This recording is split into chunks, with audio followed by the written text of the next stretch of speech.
Alam niyo ba mga boss na hindi lahat ng battery ay pare-pareho? Kahit pareho silang tinatawag na battery, magkakaiba ang kanilang voltage, capacity, charging method, lifespan, at kung saan sila pinakaangkop gamitin. Kaya kung gumagawa kayo ng DIY project, solar setup, power bank, rechargeable light, o kahit simpleng electronics project, mahalagang malaman kung anong klaseng battery ang gagamitin.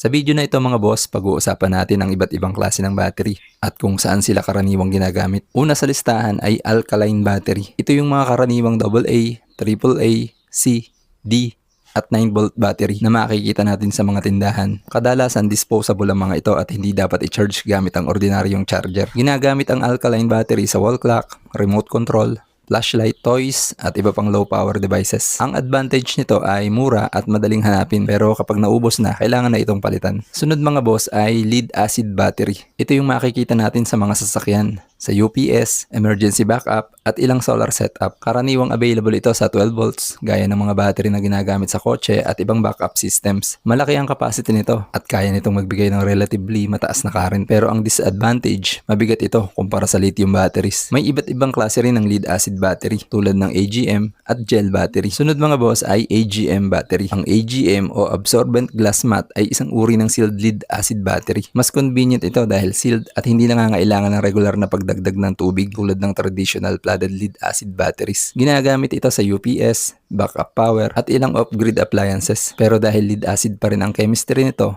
mas mabigat ito kumpara sa lithium batteries. Sunod mga boss ay gel battery. Katulad ng AGM, kabilang din ito sa sealed lead acid batteries. Ang electrolyte nito ay nasa gel form. Pwede rin itong gamitin sa backup power at solar applications. Pero kailangan pa rin gumamit ng tamang charger at tamang charging voltage para hindi masira ang battery. Ngayon mga boss, punta naman tayo sa masikat ngayon, ang lithium-ion battery. Isa sa mga pamilyar na halimbawa nito ay ang 18650 battery. Makikita natin ang lithium-ion battery sa laptops, power banks, flashlights, portable electronics at maraming DIY projects. Maganda ang energy density nito kaya mas maraming energy ang maaaring maimbak kumpara sa parehong bigat ng maraming lead acid batteries. Pero hindi ibig sabihin na pwede nating i-charge ang lithium-ion battery gamit ang kahit anong charger. Kailangan ng tamang charging circuit at protection system lalo na kapag gumagawa ng battery pack. LiPo4 battery o LiPo4 battery. Isa pang popular na lithium battery ay ang LiPo4 o lithium ion phosphate. Ito ang madalas nating makita sa mga solar setup at energy storage system. Isa sa mga dahilan kung bakit popular ito ay dahil sa magandang cycle life at mas stable na chemistry kumpara sa ibang lithium ion chemistries. Karaniwan din itong ginagamit sa mga 12 volts battery systems pero tulad ng ibang lithium batteries, kailangan pa rin ng tamang charger at compatible BMS para sa battery pack. Next mga boss ay lithium polymer o LiPo. Karaniwan itong makikita sa drones, RC cars, portable electronics at iba pang devices na nangangailangan na magaan at compact na battery. Ang advantage nito ay flexible ang form factor at mataas ang power output capability ng ilang packs. Pero kailangan itong gamitin at i-charge ng maingat at gamit ang tamang charger. Next mga boss ay ang NiMH battery o nickel metal hydride.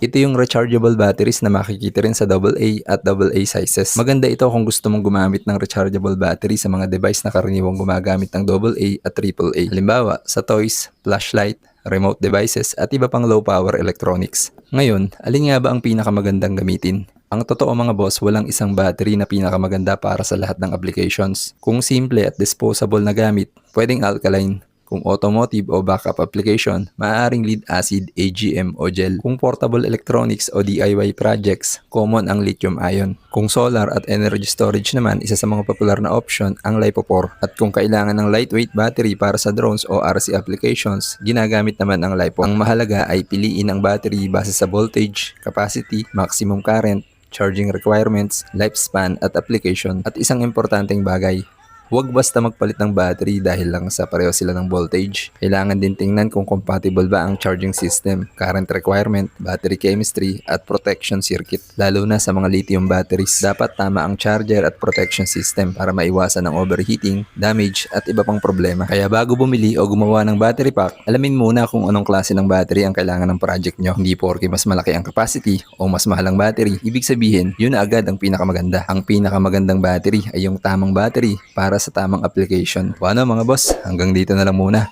Maraming salamat sa panonood.